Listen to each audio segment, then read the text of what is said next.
Merci Madame la Présidente, Madame la Ministre. Je me permets également de souligner le travail de nos deux rapporteurs, puisque j'ai aussi eu la chance d'assister à certaines de leurs auditions dans le cadre de celles que je proposais au titre de la PPL sur donc les aidants familiaux et donc les dons de congés. D'ailleurs, aussi au sujet donc des retraites, j'avais aussi déposé il y a quelques mois une proposition de loi en faveur des aidants familiaux, mais je souscris à votre idée de l'avoir intégrée dans la réforme qui est en vigueur, enfin qui est en cours de réflexion. Je souscris aussi vos propos sur le baluchonnage, puisque j'ai la chance d'avoir des expérimentations dans ma circonscription, à la fois au domicile donc de personnes aidées, mais également de manière épisodique sur des établissements des EHPAD, en complément donc ce que l'on peut proposer.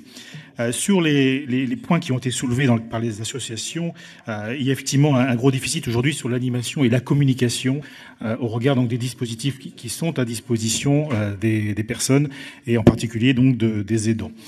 Sur le handicap, je souscris aussi beaucoup à l'idée de travailler sur la question de l'autonomie.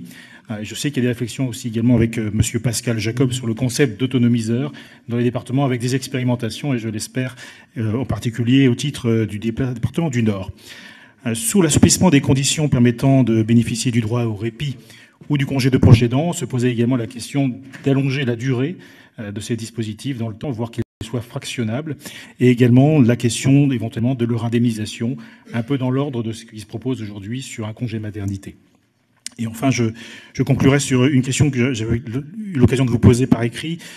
Aujourd'hui, au sein des EHPAD, on recense un déficit de médecins. Donc, il y a la désertification médicale, elle est patente pour l'ensemble de la population, mais particulièrement chez les résidents dans les EHPAD. Et donc, je vous proposais éventuellement de travailler sur le fait de pouvoir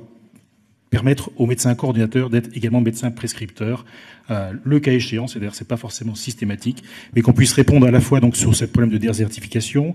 sur cette problématique également en termes de vente, puisqu'il n'y a pas de déplacement, mais il restera bien évidemment